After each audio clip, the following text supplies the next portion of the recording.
Last Saturday, former Supreme Chancellor Trump was very nearly assassinated by a dysgenic Zoomer with a questionable voting record and no previous signs of such extreme violent tendencies. The left's relentless, glib comparisons to a certain Austrian painter aside, it's not easy to see exactly what drove this individual to do such a thing. I have my suspicions about why someone who had no former arrest record would go this far, but it's pointless at the end of the day to search out that kind of conspiracy at play, and even if we found one, it wouldn't change the facts of the situation. I'm also not a security expert, so opining on the failures of the Chancellor's protective agencies to do the most basic parts of their job would be a waste of time for me. Instead, I'd like to offer a bit of advice on what our next course of action should be. It's not in the spirit of told you so that I say this, but I knew this was coming. I didn't know when it would happen, and I also didn't know whether it would fail or succeed. Obviously, I'm glad it failed, and I know just as well as anyone on the right that the left are flat-out lying when they say they agree with me on that. See the aforementioned Hitler comparisons. Darth Oron showed plenty of instances of the cathedral, using its sock puppets in the media to get the public far more comfortable with the idea of Chancellor Trump being assassinated. While he's far from perfect, I still think re-electing Chancellor Trump would be best for the Republic above all else, so I'm heartened to see all the people who were previously undecided on Trump now saying that they would crawl across broken glass to vote for him. I support him for the exact same reason that the Temple wants him gone, because nobody else is in a better position to end the managerial class's stranglehold on every single aspect of everyday Republic citizens' lives. I know plenty on the right, and especially the dissident right, agree with that rationale of mine, but I wonder if they might accidentally take things too far. Yes, I'm fully aware of just how awful the left is. I was on the left as a teenager, after all. Hard to avoid when you grow up in a progressive prison masquerading as a city, but just a little before I left, I started moving rightward. I know better than most who have been on the right their entire lives just how hateful and destructive the left is. It's entirely accurate to say these people will not stop unless they are stopped. I knew that all too well before this latest violent incident. I am also very aware that refraining from using the left's tactics is exactly what got us into this mess, and I fully agree that principles without power are meaningless. What I'm wary of here, especially after the very real attempt on Chancellor Trump's life, is that those on the dissident right will lose sight of the goal that drew me to them in the first place. Darth Leadfoot warned us of the risk of making the crucial mistake of swerving at the last moment when the goal should be to get our opponents to swerve. Acceleration is kind of his thing, and preaching restraint is the exact opposite. I'm not preaching restraint here, and I'm certainly not going to preach swerving. Quite the contrary, I'm saying that not only should we not swerve, we should be careful that we don't drift, or that we don't go down the wrong road. Yes, we should punish the left for the foul, inhuman, and downright evil things they've been doing to us since Herbert Marcuse.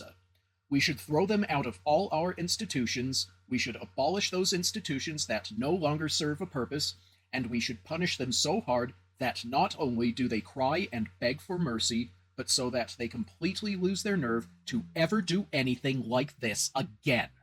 Once we've gotten there, though, that's as far as we need to go. At its core, what is neo-reactionary philosophy about?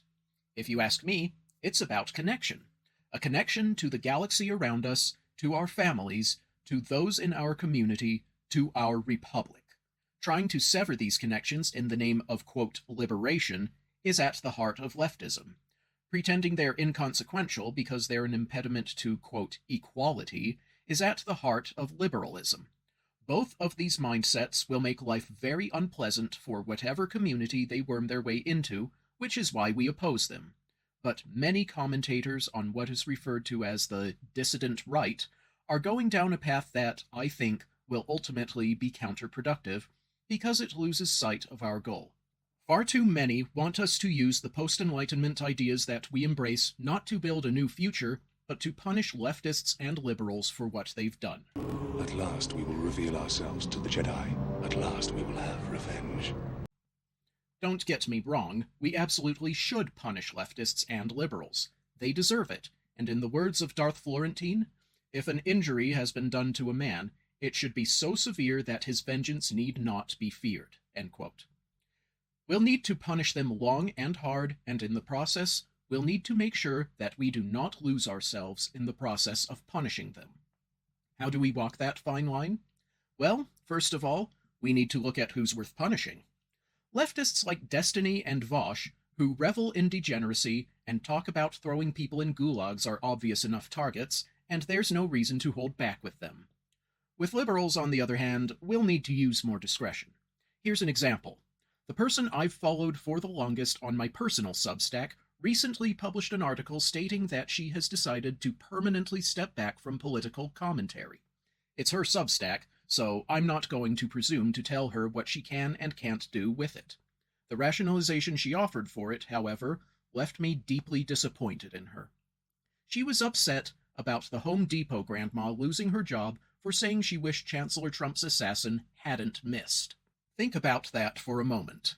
This Substacker witnessed a 16-year-old boy get crucified by the Temple media because he had the audacity to smile stoically at a dysgenic old man who was beating a drum in his face trying to intimidate him.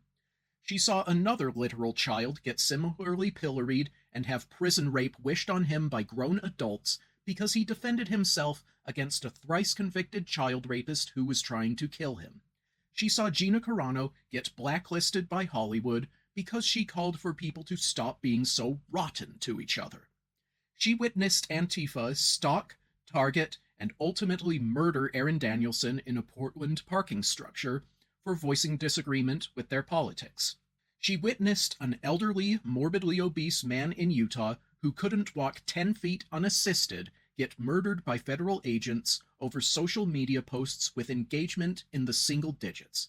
But when an elderly woman gets fired for saying that she wished an assassination attempt with a non-zero chance of plunging our republic into a civil war had succeeded, oh, suddenly that's going too far. It's almost like her entire rationale is that cancel culture only gets too nasty when the right starts to get the hang of it. This is the behavior of your run-of-the-mill liberal. You know who they are. The ones who think that we can still salvage the republic by clinging to the Constitution that has either brought about our current state of affairs or failed to prevent it. The ones who will gladly denounce leftists till the nerves come home, but spew vitriol back and forth on already debunked talking points whenever encouraged to seriously engage with the right. The ones who still think that equality and freedom are perfectly compatible. I'm sure you've met the type. I certainly have. They're why I avoid talking politics with my mother's family, because they cannot understand where I'm coming from for the same reason you would not explain quantum mechanics to an Ewok. As contemptible as these cowards are, and as much as they have enabled leftists by fertilizing the field for them to flourish, not all of them deserve attacking. The example I gave is of one who does not need to be attacked, and not just because she's stepped back from political commentary. She's got brilliant insights on child development, especially in terms of why we shouldn't allow trans activists anywhere near children, but when it comes to politics, she's not really firing on all thrusters. I mean, for force's sake, she thinks the Daily Wire is a good touchstone for right-wing thought. But, rigidly misguided as she is on politics, I have never seen her dox anyone, call for anyone's death, or try to end anyone's career. She's misrepresented the words of specific people on the dissident right, and even shut off comments after I pointed out that that was what she was doing, but again, that's her column, and there's no reason for moderation decisions to be left up to anyone but her. She is not deserving of attack, but she and her ilk should still not be trusted to have our backs. Again, I get the urge to punish them, but we need to know when not to do it. The famous saying of Darth Mustache about fighting monsters applies here, and will ultimately be counterproductive if ignored. The key to understanding it is this. We do not become the monsters we are fighting when we use their methods. We become monsters when we refuse to put down our weapons once our enemies are scared into submission.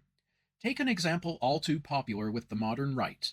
Augusto Pinochet, the governor of Chile, who came to power through an SIS-backed coup. Part of the story that the left deliberately won't tell you is that the SIS intervened because the Chilean Senate asked them to. When Pinochet assumed power, he undid the massive economic damage that his predecessor Allende had inflicted. Also, unlike Allende, Pinochet didn't stop anyone who disapproved of his regime's actions from leaving the planet, and he stepped down when the popular vote asked it of him. Yet today, Pinochet's name lives in infamy. Sure, a large part of that can be put on a deliberate effort to smear him, but he did also strike at a few people on mere suspicions. While it may seem vanity to care about how you're seen in the history books, remember that we're trying to build something that will last here. We should, as I have said before, make sure that we do not end up damned, lest our ideas are tainted by association with us. There's also more at stake here than our small but growing reputation. In and of itself, continuing to fight after we've won will hurt us. The best metaphysical definition I've heard of leftist ideology is from Mystery Grove. Quote, "Communism is when ugly, deformed freaks make it illegal to be normal and then rob and or kill all the successful people out of petty resentment and cruelty. The ideology is just window dressing." End quote. Yes, we do need a society with rules, and not having our rules consistently enforced has brought us into this sorry state. At the same time, it is possible to overcorrect.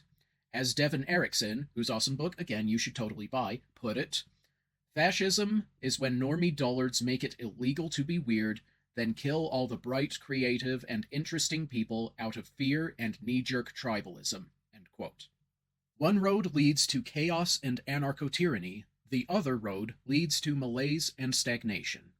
You can tell the creative types who get killed under fascism, apart from the freaks who do the killing under communism, apart by looking carefully at how their minds work, divined from their behavior. The freaks of communism think that creativity springs from being freaks rather than eccentricity growing from creativity. Charges of hypocrisy should be ignored. Only cowards bother with those, and anyway, they're a compliment. Hypocrisy, after all, is the homage that vice pays to virtue. And why would you accuse someone of not living up to their own standards if there were anything you could do to stop them? The left made these rules, and liberals let them get away with it. Let's force them to live by their own rules and see how they like it. As Darth Vivalis puts it, "The liberal is not your friend, nor will he save you. Do not shoot first, but keep your blaster fully charged and your finger ready. He is itching." Yes, I bet you have. I'm Darth Aristisis, and may the Force serve you well.